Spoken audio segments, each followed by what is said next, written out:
আসসালামু আলাইকুম রহমতুল্লাহি ওবরকাতুহ। সম্মানিত দর্শক, পররাষ্ট্রমন্ত্রী জনাব খলিলুর রহমান অতি সম্প্রতি ভারত সফর করে এসেছেন। তার সফরকে কেন্দ্র করে সরকারের ভিতরে এক ধরনের উত্তেজনা ছিল এবং আমাদের দেশে যারা রাজনীতি সচেতন ব্যক্তি তার অধীর আগ্রহে অপেক্ষা করছিল যে আসলে এই সফরে বাংলাদেশ কি পাবে, ভারত কি পাবে। ভারতের সঙ্গে বাংলাদেশের যে সম্পর্কে টানাপোড়েন চলছিল শেখ হাসিনার পতনের পর, সেটির কোনো দফারফা হবে কিনা এবং এই সফরের মাধ্যমে ভারত বাংলাদেশের সঙ্গে আসলে কি সম্পর্ক স্থাপন করতে চায়, শেখ হাসিনার ভবিষ্যৎ কি, আওয়ামী লীগের ভবিষ্যৎ কি, সেই বিষয়গুলো নিয়ে যারা উদ্বিগ্ন ছিলেন তারা রীতিমতো হতাশ হয়েছেন। এর কারণ হলো যে সফরটি হয়েছে সেই সফরটি একেবারে গতানুগতিক। এটিকে আমরা অনেকটা স্যাটায়ার করে বলতে পারি আনাকুম জানাকুম। তার যাওয়ার দরকার ছিল, তিনি গিয়েছেন। আর তার সফর শেষ করে বাংলাদেশে আসার দরকার ছিল, তিনি এসে গেছেন। এর বাইরে কিছু বোগাস কথাবার্তা শুনতে পাচ্ছি। এই সফরে যারা সঙ্গে ছিলেন তাদের মধ্যে কেউ কেউ বলেছেন যে শেখ হাসিনার অপাঙ্ক্তেয়, এটা নিয়ে আলোচনা করার মতো কিছু নেই। নো মোর শেখ হাসিনা, বাংলাদেশের রাজনীতিতে শেখ হাসিনার কোনো গ্রহণযোগ্যতা, কার্যকারিতা কোনো কিছুই নেই, এটা কেউ কেউ বলার চেষ্টা করছেন। এরপর অনেকে বলার চেষ্টা করছেন যে পররাষ্ট্রমন্ত্রীর সফরের পরই জনাব তারেক রহমান সাহেব তার প্রথম যে ঐতিহাসিক বিদেশ সফর সেটি তিনি ভারত দ্বারা শুরু করবেন। তো এটি নিয়ে যখন একেবারে ফেসবুকে বা সামাজিক মাধ্যমগুলোতে নানা রকম বিতর্ক তৈরি হলো, তখন বিএনপির পক্ষ থেকে বলা হলো যে না, এটা মিথ্যা কথা এবং এই ধরনের কোনো সম্ভাবনা তৈরি হয়নি বা এই ধরনের কোনো সিদ্ধান্ত সরকার এখনো পর্যন্ত নেয়নি।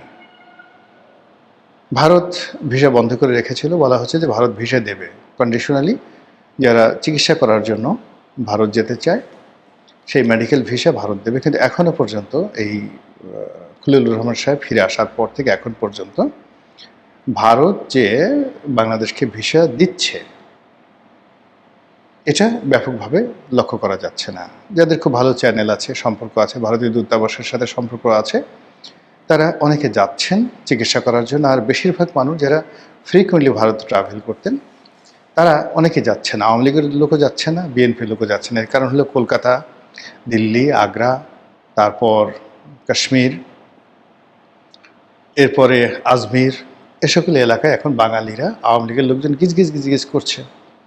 তো ধরুন কোনো একজন লোক তার নিতান্ত প্রয়োজনে সে কলকাতায় গেল, বা আমার ধরেন আমি গেলাম, আমার কলকাতা যাওয়াটাই খুব প্রয়োজন। দীর্ঘদিন ধরে আমি 2018 সন থেকেই আসলে চিন্তা করছি আমি একবার একটু কলকাতাতে যাব, কিন্তু যাওয়া হয়নি।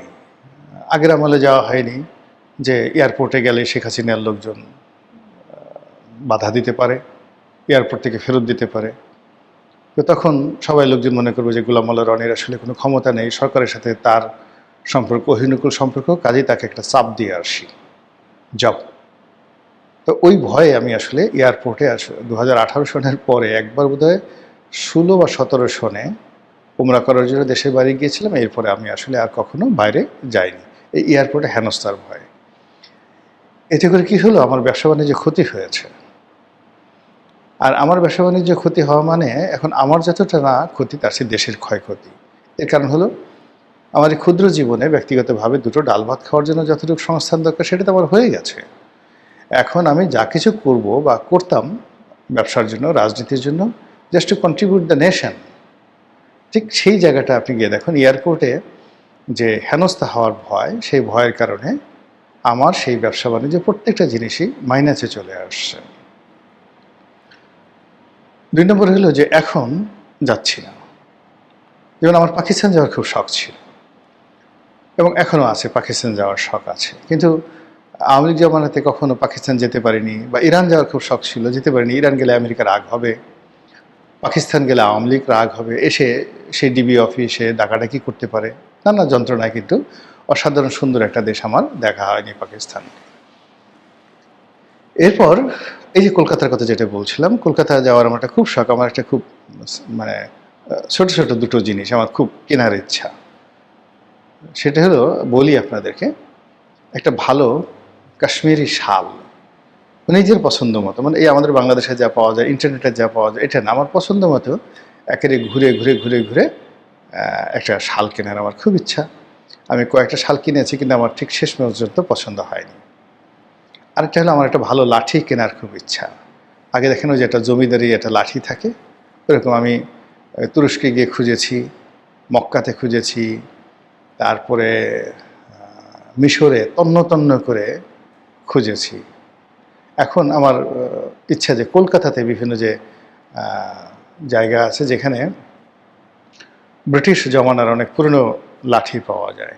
কোনোটা হয়তো হাতের দাঁতের তৈরি, কোনোটা হয়তো কোষ্ঠী পাথর দিয়ে তৈরি, কোনোটা হয়তো কোনো দামি কাঠ দিয়ে তৈরি, এরকম অ্যান্টিক একটা লাঠি হাতে সবসময় থাকবে, বয়স হয়ে গেছে, এরকম একটা কেনার খুব শখ। এখন দেখা একটা নিষ্পাপ, মানে আমার এই বয়সে এটা কোনো কস্টলি কোনো জিনিস নয়, কিন্তু এটা আমার খুব শখ, কিন্তু আমি যেতে পারছি না। কেন যেতে পারছি না? যাওয়ার সঙ্গে সঙ্গে আমার আওয়ামী লীগের অনেকের সাথে দেখা হবে, অনেকে ছবি তুলবে, অনেক কথাবার্তা হবে। এখন তাদের সাথে তো আমার দীর্ঘদিনের সম্পর্ক আওয়ামী লীগের সঙ্গে। তো আমার সঙ্গে যদি জাহাঙ্গীর কবির নানক সাহেবের দেখা হয়, তারপরে অন্যান্য যে সকল শীর্ষ নেতা সেখানে রয়েছেন, আসাদুজ্জামান খান কামালের দেখা হয়, সবাই বলবে হায় হায় হায়, বাংলাদেশ থেকে গোলাম মোল্লা রনি গেছে এই কলকাতাতে আওয়ামী লীগের সঙ্গে চক্রান্ত করার জন্য। It's vary bad. এই ভয়ে আমি আর এখন সেখানে যেতে পারছি না। এরকম বহু মানুষ ইচ্ছা থাকা সত্ত্বেও যেতে পারছে না।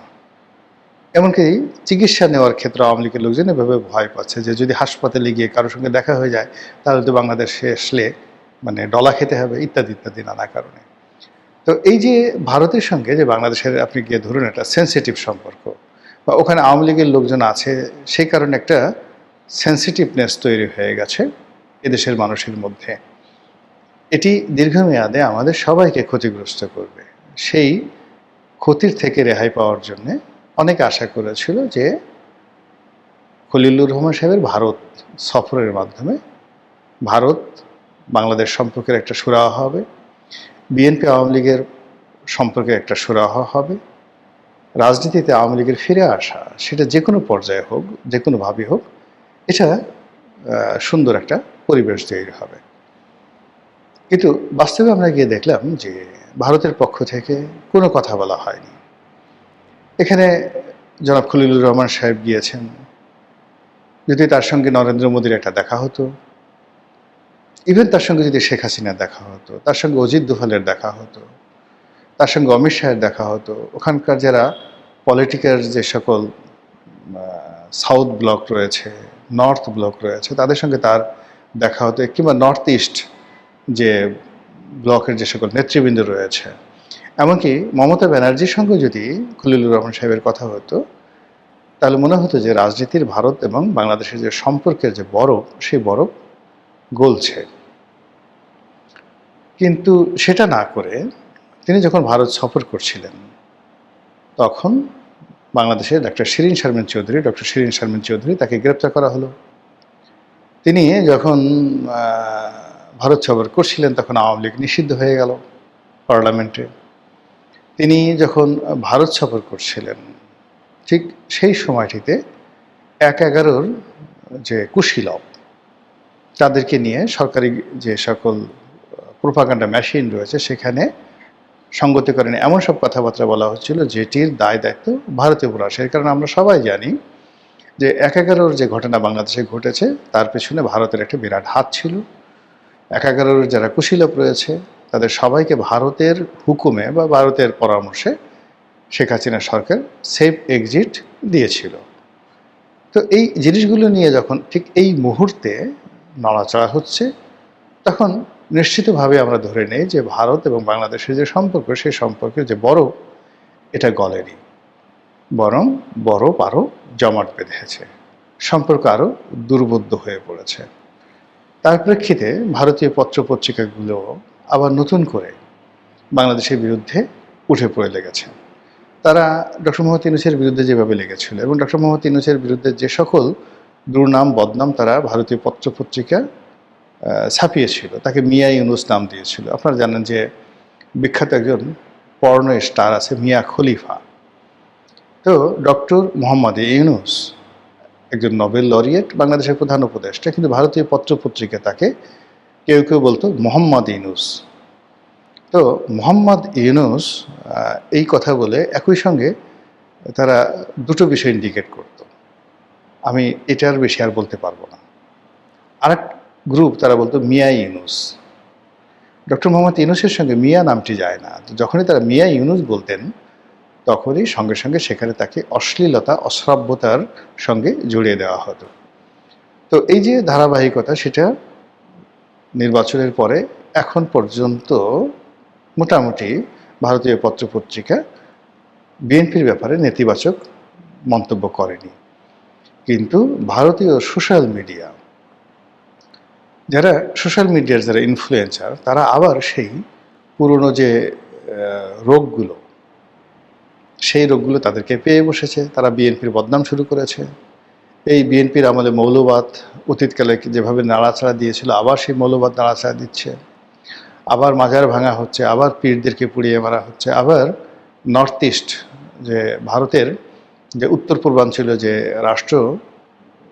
রাজ্য সমূহ রয়েছে, সেখানে যে সকল বিদ্রোহী গ্রুপ রয়েছে, নাগা বিদ্রোহী রয়েছে, সাঁওতাল বিদ্রোহী রয়েছে, সেখানে উলফারা আছে, এমনকি সেখানে রোহিঙ্গারা পর্যন্ত আছে এই নর্থ ইস্ট গ্রুপের সাথে মিলিয়ে। এবং সেইগুলোকে বাংলাদেশ বা বর্তমান সরকার ভবিষ্যতে যে তাদেরকে প্রিভিলেজ দেবে না, পাত্তা দেবে না, বা তাদেরকে নির্মূল করার ব্যাপারে ভারতকে সহযোগিতা করবে শেখ হাসিনার মতো, এরকম কোনো লক্ষণ তারা দেখতে পাচ্ছেন না। বরং তারা তারেক রহমান সাহেবের সেই যে অতীত রেকর্ড, সেই অতীত রেকর্ডকে নিয়ে তারা টানাটানি করার চেষ্টা করছে। এবং এই মুহূর্তে তাদের সঙ্গে আবার আমেরিকার যে বন্ধুত্ব, পুরনো বন্ধুত্ব, সেটা আবার নতুন করে চালু হয়ে গেছে।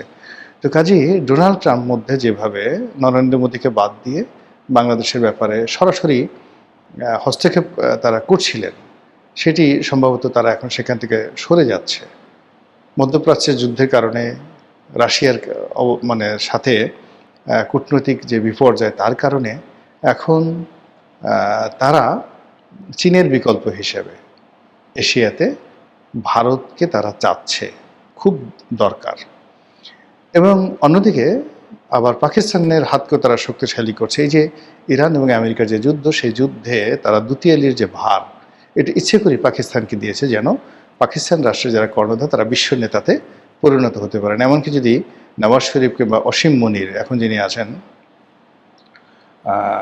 পাকিস্তানের যে সেনাপ্রধান ফিল্ড মার্শাল অসীম মনির, তিনি যদি আগামীতে নোবেল শান্তি পুরস্কার পেয়ে যান এই ইরান এবং আমেরিকা যুদ্ধ বন্ধের জন্য, দ্বিতীয়ালির জন্য, এতেও আশ্চর্য হবে না। এবং এই কাজে আমেরিকা করবে মূলত ভারতকে কোণঠাসা করার জন্য, বাংলাদেশকে কোণঠাসা করার জন্য।